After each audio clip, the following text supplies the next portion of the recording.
ನಾನಾರು ದಿದಿಗರ್ಭ ಸಂಜಾತ ಚತುರ್ಮುಖ ಬ್ರಹ್ಮನ ಮೊಮ್ಮಗ, ವಿಧಾತನಿಂದ ವಿಧಿ ಬರಹವನ್ನೇ ಬದಲಾಯಿಸಿ ಮರಣವನ್ನೇ ಮೆಟ್ಟಿ ನಿಂತ ಮಹಾವೀರ.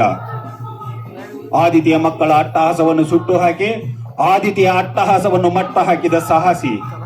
ಅತಳ ವಿತಳ ಸುತಳ ರಸಾತಳ ತಳಾತ್ತಳ ಮಹಾತ್ತಳ ಪಾತಾಳಗಳನ್ನು ಪಾದದಡಿಯಲ್ಲಿ ತುಳಿದಿಟ್ಟ ಪರಾಕ್ರಮಶಾಲಿ.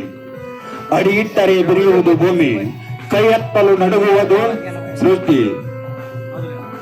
ಆ ಚತುರ್ಮುಖನ ಸೃಷ್ಟಿಯೇ ನನ್ನ ಆಜ್ಞೆಯನ್ನು ಪಾಲಿಸುತ್ತಿರುವಾಗ ಯಕಶ್ಚಿತ್ ನನ್ನ ಮಗ, ನಾ ಜನ್ಮ ಕೊಟ್ಟ ಮಗ, ನನ್ನ ವಂಶವನ್ನೇ ಬೆಳಗಬೇಕಾದ ನನ್ನ ಕುಮಾರ, ನನ್ನ ಆಶಾ ಜ್ಯೋತಿಯಿಂದಲೇ ಇಂದು ನನ್ನ ಮನಸ್ಸಿಗೆ ನೆಮ್ಮದಿ ಇಲ್ಲವೆಂದರೆ ಛೇ, ಇದೊಂದು ಬದುಕೆ, ಎಂತಹ ದುರ್ವಿಧಿ, ಇದೆಂತಹ ದುರ್ವಿಧಿ. ನಾನೇ ಶಕ್ತಿವಂತನೆಂದುಕೊಂಡರೆ ಅದಾವ ಶಕ್ತಿ ನನ್ನೆದುರು ನಿಂತು ಕಾಡುತ್ತಿದೆ. ಅದಾವ ಶಕ್ತಿ ಪುತ್ರನನ್ನೇ ಶತ್ರುವನ್ನಾಗಿ ಮಾಡಿದೆ.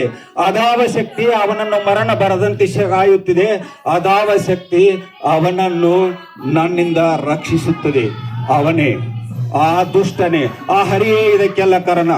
ಎಲೆಯೆಲವೋ ಹರಿ, ವಂಚಕಿ, ಪಾತಕಿ, ನನ್ನ ಮಗನ ಹೃದಯ ಅಂತರಾಳವನ್ನು ಹೊಕ್ಕು ಅವನ ತಲೆಯನ್ನು ಕೆಡಿಸಿ ಮನಬಂದಂತೆ ಆಟವಾಡುತ್ತಿದ್ದೀಯ. ನೀನು ಪುರುಷನಾಗಿದ್ದರೆ, ಪರಮ ಪುರುಷೋತ್ತನೇ ನೀನಾಗಿದ್ದರೆ, ನನ್ನಂತ ನಿಜವಾದ ಗಂಡು ನೀನಾಗಿದ್ದರೆ ಬಾ, ಬಂದು ಎದುರಿಗೆ ನಿಲ್ಲು.